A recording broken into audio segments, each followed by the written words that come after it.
Does anyone in this room believe that trust is important?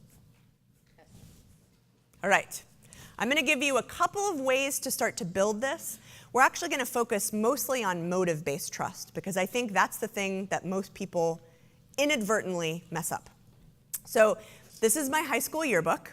I will not point out which one is me because it's too embarrassing.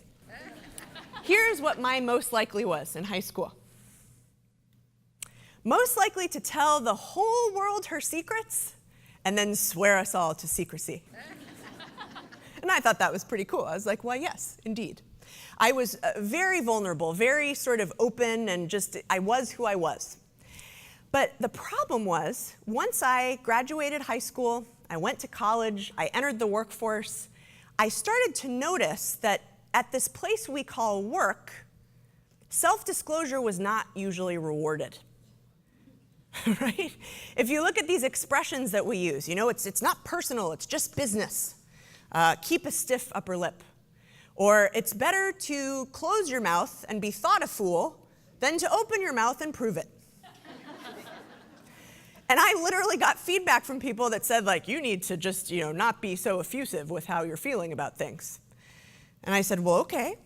So I started to just bottle it up. And over time, over the course of the 12 or so years of my career that I've been helping leaders be better, it became a part of me.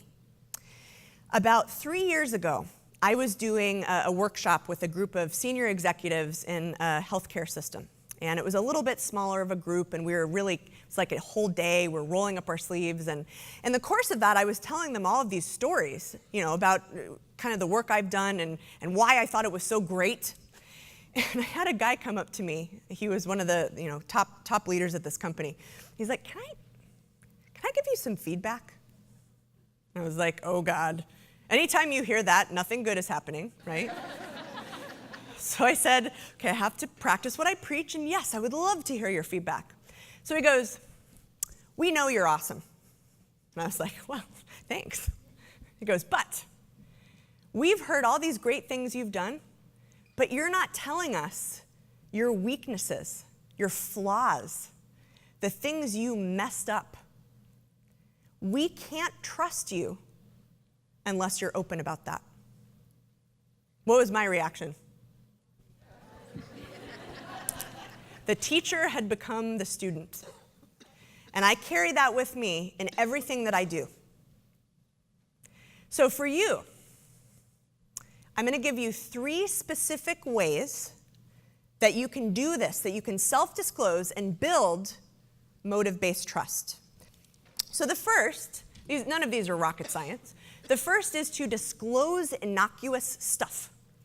In other words, tell your team about your family, your pets, your hobbies, your dream vacation spots. Also ask them about theirs, right? This should go both ways. You need to know and you need to understand what is appropriate to disclose and what is not appropriate to disclose. For example, you might tell your team that you're going through a divorce. You probably don't want to tell them the details of the restraining order you had to get against the person you're divorcing, right? You get this. You probably could tell your team about your hobby of collecting Beanie Babies, but do not tell them about the therapy sessions you need to control your addiction. Right? Do you see how this works? Disclose innocuous stuff, but err on the side of being a little more open than you might be comfortable with. If you're a little bit uncomfortable at first, that usually means you're disclosing enough. The second thing you can do with your team is to spend informal time together. You don't have to pull an all-nighter in Vegas, right, and wake up with a white tiger trapped in the bathroom, like in The Hangover. Just keep it friendly, keep it low-key. Go to lunch, go get a beer after work. But people underestimate the importance of that. And then number 3, this is an acronym. Practice the art of freely admitting when you don't know stuff. Again, freely admitting when you don't know stuff. So why is this important? People have tremendously sensitive BS detectors. And I can prove that to you by saying, think about the last political debate you watched, right? And you're sitting there like, oh, come on, right?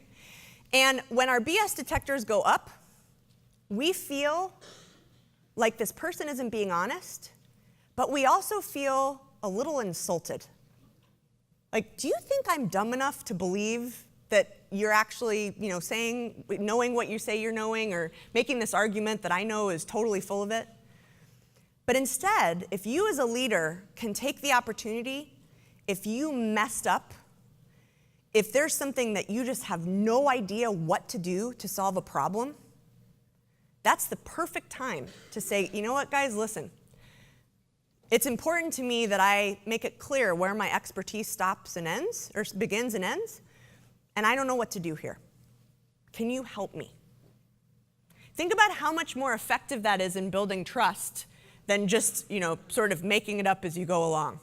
And then everybody knows you're not leveling with them anyway, and it just becomes a spiral of badness. So it's totally counterintuitive, but it's one of the most powerful things you can do. Freely admit when you don't know stuff, okay? Another way to say it, I call this the Terry Wanger rule in my book. It's named after my mom. When you mess up, you fess up, you stand up, and you clean it up. That's pretty great, isn't it? When you mess up, you fess up, you stand up, and you clean it up. And it begins with freely admitting when you don't know stuff.